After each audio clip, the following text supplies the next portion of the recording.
Thank you for your kind speech. Yes.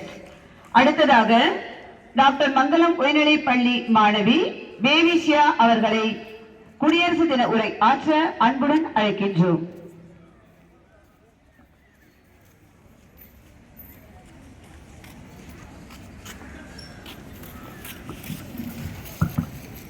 அரங்கில் கூடியிருக்கும் அன்புக்குரியவர்கள் அனைவருக்கும் எந்தன் குடியரசு தின நல்வாழ்த்துக்கள் கூறி எந்தன் உரையை தொடங்குகிறேன். இன்று நாம் அனைவரும் பெரும் மகிழ்ச்சியுடனும் பெருமையுடனும் இந்த குடியரசு தினத்தை கொண்டாடி கொண்டிருக்கிறோம். இன்று நம் எல்லோருக்கும் மிகவும் முக்கியமான நாள். ஏனெனில் இன்றுதான் நமது இந்தியா ஒரு குடியரசு நாடாக மாறியது. 1950 ஜனவரி 26 அன்று நமக்கென ஒரு அரசியலமைப்பு சட்டம் உருவாக்கி அமலுக்கு வந்தது. அன்றுதான் நமது இந்தியா ஒரு குடியரசு நாடாக அறிவிக்கப்பட்டது. நாம் எல்லோரும் சமம், யாரையும் தாழ்த்தக்கூடாது. அனைவருக்கும் கல்வி வேண்டும், அனைவரும் பாதுகாப்பாக இருக்க வேண்டும். அன்பான நண்பர்களே, நாம் எல்லோரும் மாணவர்கள். நமது கடமை என்னவென்றால் நன்றாக படிக்க வேண்டும், ஒழுக்கமாக நடக்க வேண்டும், ஒற்றுமையாக வாழ வேண்டும், பெரியோர்களை மதிக்க வேண்டும்.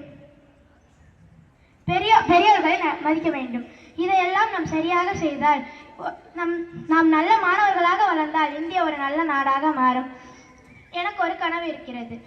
இந்தியாவில் எந்த ஒரு குழந்தையும் பசியால் வாடக்கூடாது. இந்த கனவு என் கனவு மட்டுமல்ல, நம் எல்லோரின் கனவாக இருக்க வேண்டும். இந்த கனவு நனவாக வேண்டும் என்றால் நாம் நம் கடமைகளை சரியாக செய்ய வேண்டும். இந்த குடியரசு தினத்தில் நாம் அனைவரும் ஒரு சத்தியம் செய்வோம். நான் சொல்றது எல்லாம் கொஞ்சம் திரும்பி சொல்லுங்க.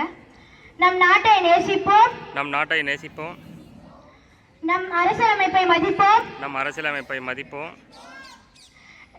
நாம் நல்ல மனிதர்களாக வளர்வோம், நாம் நல்ல மனிதர்களாக வளர்வோம், ஒவ்வொரு நாளும் நம் பெற்றோர்களையும் ஆசிரியர்களையும் மதிப்போம். இந்தியா நம் தாய்நாடு, இந்தியா நம் தாய்நாடு. அதை பாதுகாக்க வேண்டியது நம் எல்லோரின் கடமை. ஜெய் ஹிந்த், வந்தே மாதரம். இவ்வளவு நேரம் என் உரையை பொறுமையாக கேட்டுக்கொண்டிருந்த அனைவருக்கும் எந்த மனமார்ந்த நன்றிகள். மேலும் இம்மேடையில் எனக்கு பேச வாய்ப்பளித்தமைக்கு நன்றி கூறி விடைபெறுகிறேன். நன்றி, வணக்கம். Thank you doctor. அடுத்ததாக